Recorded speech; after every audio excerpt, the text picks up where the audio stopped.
வருகிற ஜூலை 5ஆம் தேதி விடுதலை சிறுத்தைகளின் விருதுகள் வழங்கும் விழா சென்னையில் நடைபெறுகிறது.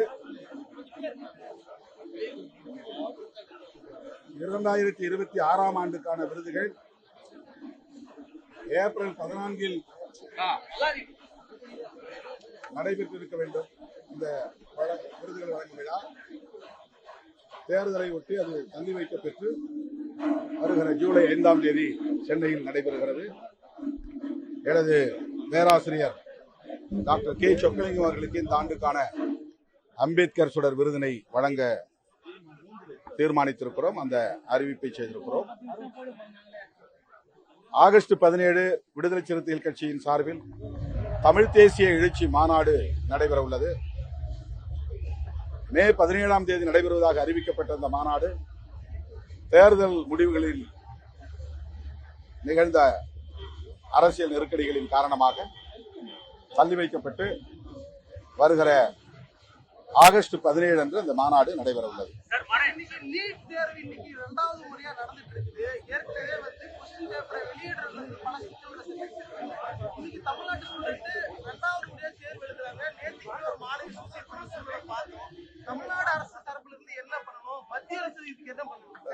அனிதாவிலிருந்து தற்போது சேலம் மாணவி கோபிகா வரையில் பல பேர் நீட் தேர்வால் ஏற்பட்ட மன அழுத்தத்தின் விளைவாக உயிரிழந்திருக்கிறார்கள்.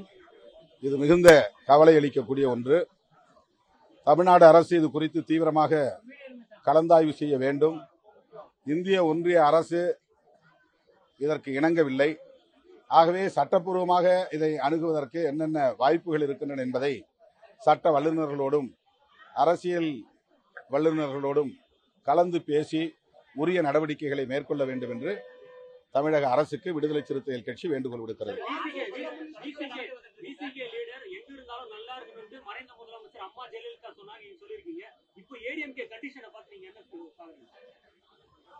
தேர்தலுக்கு முன்பே நான் பலமுறை சொல்லியிருக்கிறேன்.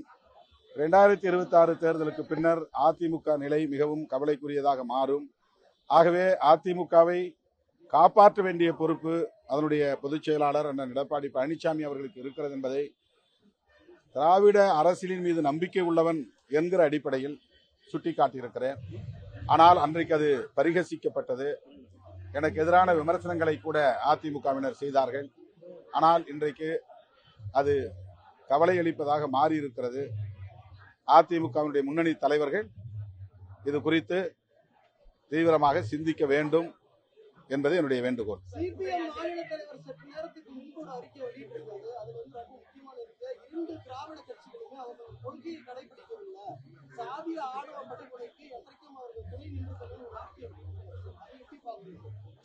ஆணவ படுகொலைக்கு துணை நின்றது இல்லையா? தடுக்க சாதி ஆணவ கொலைகளை தடுப்பதற்கா? ஆணவர்களை கண்டிக்கிற களங்களில்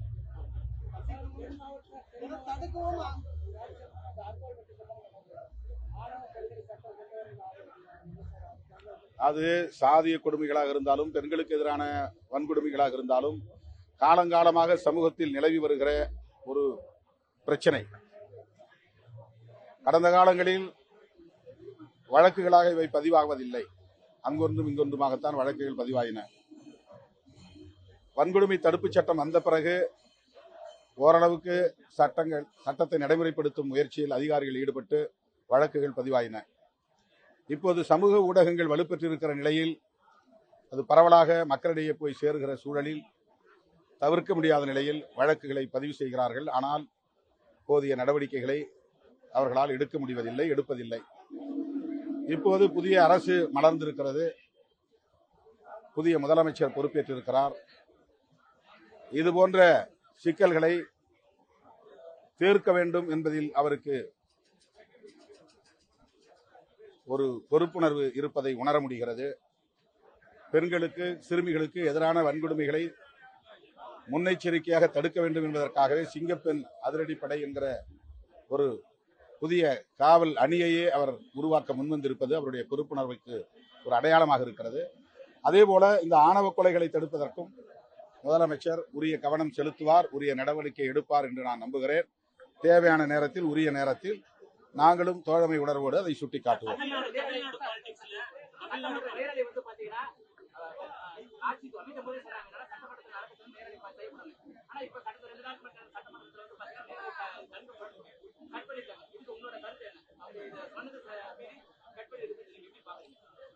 இதை ஒரு வேண்டுகோளாக முதலமைச்சரின் கவனத்திற்கு நாங்கள் கொண்டு செல்வோம். நேரடியாக எப்படி நாடாளுமன்றத்தில் நேரலை பரப்பப்படுகிறதோ அதுபோல சட்டமன்றத்திலும் பின்பற்ற வேண்டும் என்பதை முதலமைச்சரின் கவனத்திற்கு கொண்டு செல்வோம்.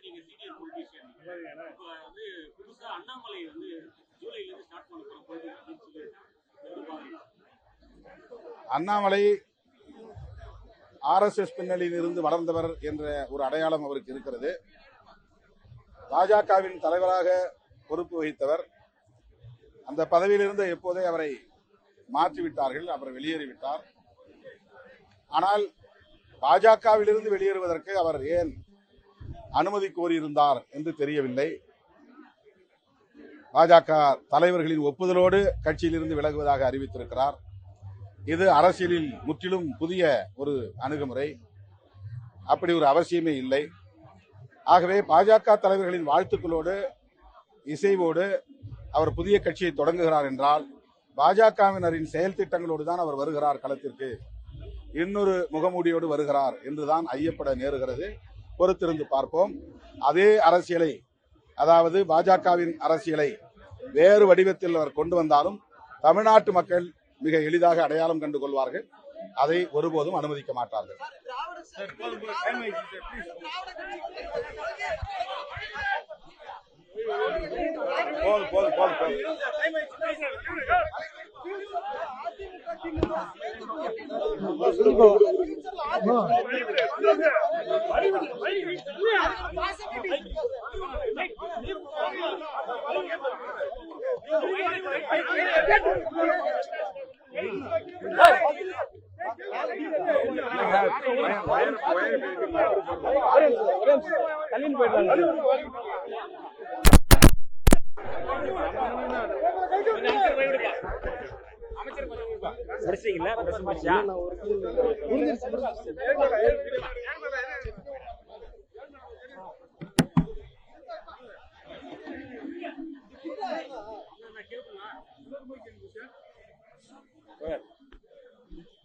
அவர் மேல இச்சா மாதிரி கஷ்டப்பட்டு போராடுங்க. நீ என்ன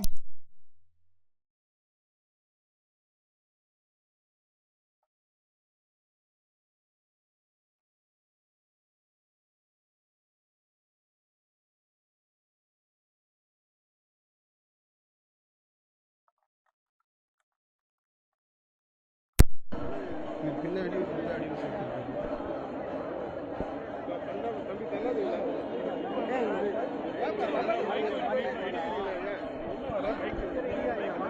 கட்சிக்காரன் கொஞ்சம் வழி விடுன கட்சிக்காரன் கொஞ்சம்